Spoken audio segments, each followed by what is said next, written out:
right, let's go deep. The catabole, known in some circles as the overthrow or the fall, refers to the primordial event described in Christian theology where Lucifer led a rebellion against God. This act of rebellion resulted in a cosmic fracture where order was turned into chaos and the divine hierarchy was thrown into disarray. But if you look closely, this catabole isn't just an ancient myth. It's eerily reflected in modern ideologies like Hermeticism, Gnosticism, feminism, communism, Marxism, hedonism, and of course the entire woke movement. So let's connect the dots. Gnosticism at its core argues that the material world is corrupt. People need to live spiritual lives. All of us, I'm a person, and it's good to have access to the infinite consciousness that is available to all people, but through the five senses is delineated, keeping us trapped on a material plane. Created by a flawed heavenly being, subordinate to a superior being, and that salvation only comes from rejecting this world to embrace the hidden knowledge, the gnosis. Because you're stuck in religion and all that's fake. All of it. You just got to understand what you need to go directly study. And that's the key. So you can argue about history all day long.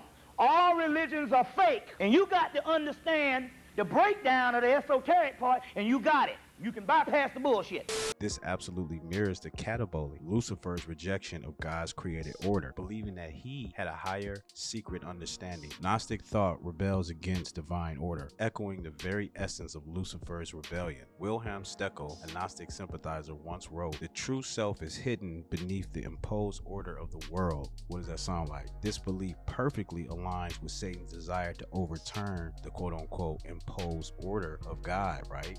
Marxism and communism thrive on rejecting the established hierarchy and disrupting natural order as well. Karl Marx himself called for the violent overthrow of capitalist structure, much like Lucifer sought to overthrow the divine.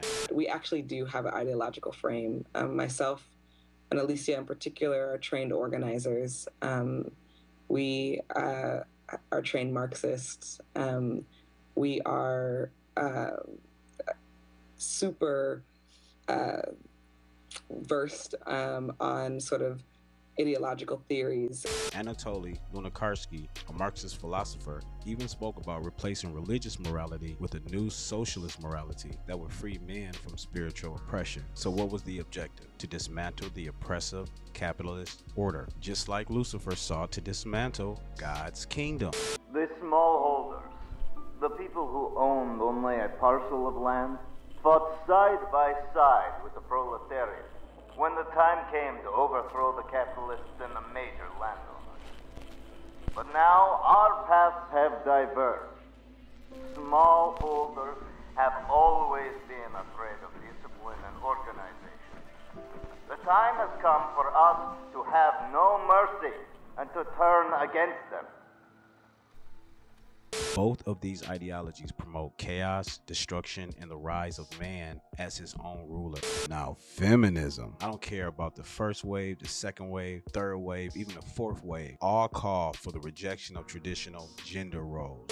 So you're telling me that a woman has to go work like a man every day, and a man goes work and he's tired when he gets home. A woman's not tired. She has to clean, cook, do the dishes, do the laundry. Are you kidding me? Why don't you want to do that?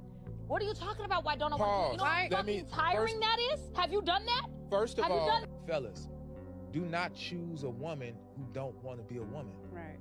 So you don't want to be a woman. No, you don't want to be a woman because you don't want to train yourself every day. Azar, yelling doesn't mean you're winning the argument. And okay, I don't so care. stop yelling. You can yell, but yelling doesn't mean you're winning the argument. It means that I want to yell. It's just a sign of low intelligence. And I don't have low intelligence. It's a sign of you signaling that you have low intelligence when you yell instead of just using your inside voice. So all this, I cook and I clean and that's part of your function. But when your tire is flat, my function is to make sure you have a new tire. But when your car needs an oil change, it's my job to make sure these people ain't ripping you off. We have different duties and functions and responsibilities. And if you don't love your duty, your function, your responsibility, you're not fit to be a wife, period. Roles that Christianity, keep in mind, teaches as part of God's divine order. A lady by the name of Emma Golden, feminist anarchist, once said, "The most violent element in society is ignorance, aiming at the structures of marriage, gender roles, and the patriarchy." Had I married I wouldn't have remained married, because it takes a very different kind of person to put up with all of this. And the reason why this relationship has worked as well as it has is because we each got to define ourselves in it, and not in a traditional form. There's nothing about it that's traditional. There's nothing about it that's traditional. Similarly, Lucifer's rebellion aimed to destroy divine roles and create disorder. Feminism challenges hierarchical structures of family and marriage. I just woke up and it's 1 o'clock in the afternoon. I get to sleep to however late I feel like it because I don't have any fucking children. And because I don't have kids, that means I don't have to go anywhere today. I don't have to go to Disneyland, Legoland, Color Me Mine, Build-A-Bear, Yogurtland, the zoo. I don't have to go to any of those places. Not once, not ever. Kids, they're not that great. Is antithetical to Christianity, which, just like the Cataboli, seeks to dismantle what God had intended.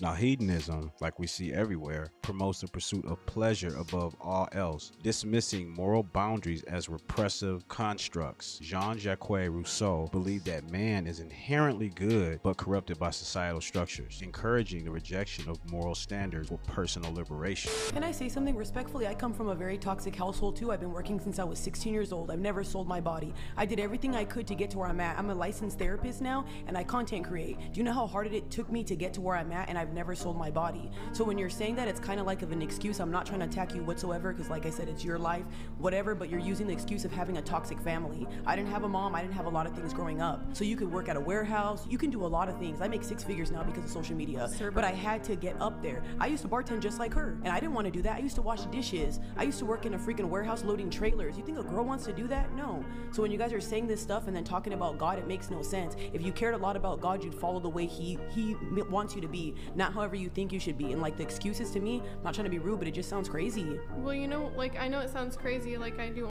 and I sin, but I still pray to God every day. So if I steal every single day and tell God, please, thank you, like how does that work? If I go hurting people in this world and then say, oh, God forgives me, you're not learning your lesson. Okay, when you make a mistake and you pray to God, God sees you for what you do afterwards, and you don't feel bad enough, you don't care enough, because it would make you stop. And like I said, you just said you game, right? You're beautiful. You know how many people would get on your freaking Twitch because of how you look? You don't even have to do You don't have to pull your clothes off. Or I can help you make money instead of doing all F. Tell me this does not mirror Lucifer's lie in the Garden of Eden when he tempted Adam and Eve, prioritizing their desires over God's commands. Again, Lucifer's rebellion was an attempt to place himself, his desires, above God's law. Hedonism, in essence, rejects divine order for personal indulgence, debauchery, reflecting yet again Lucifer's rebellion against the Creator. Now, what is this damn woke movement really about? We have to stay woke. Like, everybody needs to be woke. And you can talk about if you're the wokest or woker, but just stay more woke than less woke. Yeah. Real talk. Wake up and stay woke. I know you probably can't tell, but I'm quite woke and very alert to social injustice.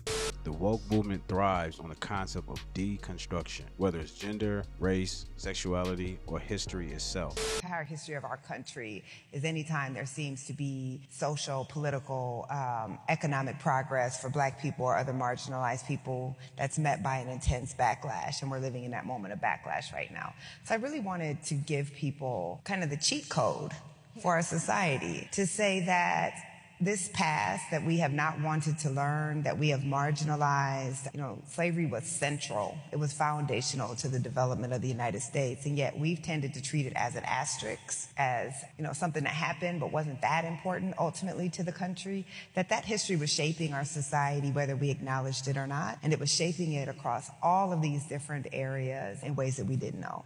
Like the Cataboli, which is the overthrow, it seeks to not only dismantle but redefine the structures that have governed society for centuries. Follow me. Richard Delgado, a critical race theorist, pushes for the dismantling of societal structures to expose oppression. So the woke agenda echoes Lucifer's rebellion by promoting a worldview where the individual's subjective truth is elevated above any objective moral or divine order. Speaking your truth is the most powerful tool we all have. One group believes in the truth. The other group believes in my truth. And before you get into arguments with these people, y'all, definitely before you get into a relationship, you need to orient yourself to this framework. Do they believe in objective or subjective truth? Because whichever camp they fall into is going to tell you how they solve problems and come to solutions. If you don't understand where they're coming from, you're going to have a headache dealing with a subjective, my truth person, because you're going to be trying to show them reality as it is, and they are trying to convince you that reality is what they think that it is, what they decided it is. You're showing them the world, and they want you to see their world. At the end of the day, the woke movement is just chaos in the name of liberation. So what is Hermeticism? Hermeticism, like Gnosticism, emphasizes hidden knowledge and self as a divine entity. Black queens, black kings, goddesses. They've taken our birthright. Right. They don't want us to be them. Not deeper than that. They don't want us to be us. You ain't never seen a black caveman. Period. I don't give a what history book you want to look into. I don't give a what research you want to do. We come from civilization, right? Yeah. We are the makers, the owners, the creams of the planet, the father of civilization, and gods of the universe. And there ain't no argument about that. You not know GD. You are a G-O-D. You are a god. Fuck you talking about. I want y'all to think about something. And I really want y'all to really think. Do you ever wonder why it's so hard for black people? Do you wonder why it was a whole slavery thing with us? Why are we killing each other like this? Like, seriously, do you... Just wait till I tell you the reason. We are the gods of this universe. We created this universe. You have to get out of the human form. We, black people, have souls. We are from time and space. Infinite beings. We never die. So that is why they try their best to institutionalize us. We have power. We have magic. We have gifts from the motherfucking universe. And that is why they are so fearful of us. That is why they can't stand us. That is why they hate us, especially black women. We are powerful as fuck. Period. So a guy by the name of Pierre Simon Laplace, a Hermetic thinker, totally rejected the notion of a creator God in favor of a self-empowered humanity that controls its destiny. So what is the goal of Hermeticism? Is becoming God-like. You not know GD. You are a G-O-D. You are a god. Fuck you talking about. Any of that sounds familiar? I don't mean to sound like a broken record, but this again sounds like the Cataboli, where Lucifer himself sought to be like the Most High. Isaiah chapter 14, verse 14. Overthrowing the divine for self-ascendancy. This ideology rejects God's order and promotes the idea that man can replace God. You not know GD. You are a G-O-D. You are a god. Fuck you talking about. Now let's talk about David Halperin's queer theory. Much like the Cataboli, seeks to destroy and obliterate traditional norms around gender and sexuality, presenting them as social constructs that must be overthrown. I want to talk about queer temporality, also known as queer time. Queer time is a concept developed by Jack Halberstam, which means that queer people innately live in direct opposition to the constructs of family, reproduction, and heterosexuality. So queer temporality is a direct rejection of what the nuclear family is supposed to look like. And the nuclear family gives us one lineation of how we interact with time. It starts with childhood, young adulthood, education, a real job in the capitalistic workforce, marriage, babies, death. Queer people live in direct opposition of this. We come out later in life, we don't have kids, we don't all subscribe to monogamy, or we just innately are not cis heteronormative. And that's partially why I think so many people have come out during this pandemic, because time has been flipped over and we're being forced to reckon with how we want to interact with it moving forward.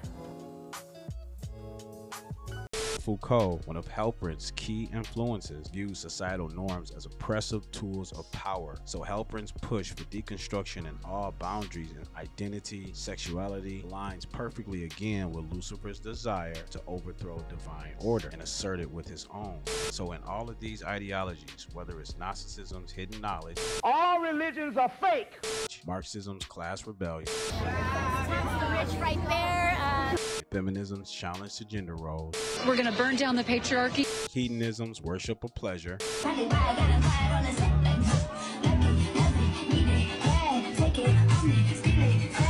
or the woke ideology's deconstructions of moral truths.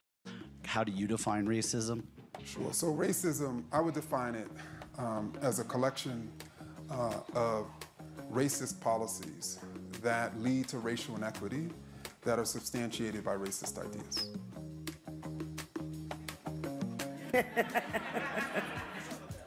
They all carry the same spirit of the catabolic. At their core, they reject God's divine order in favor of a human-centered rebellion and chaos.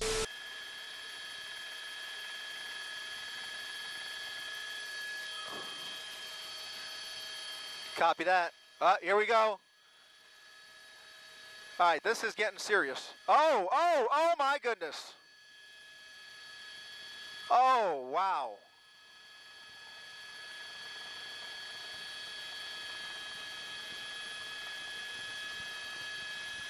Holy Christmas. Oh boy, oh boy. We've got two CHP cruisers.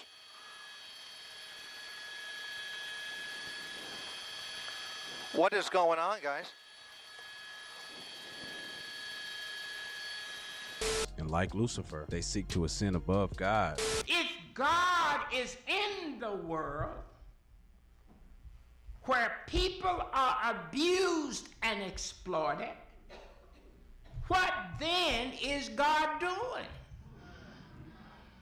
This was my question as I wrestled with the fire that was burning inside me. To become their own gods, casting off God's divine authority.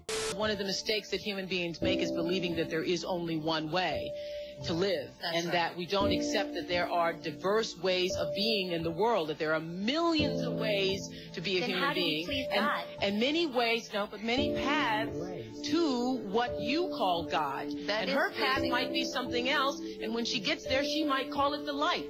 But her loving and her kindness and her generosity brings her, if it brings her to the same point that it brings you, it doesn't matter whether she called it God along the way or not. Just as Christ said in Matthew 23:12, whosoever exalts himself shall be humbled, and whoever humbles himself shall be exalted.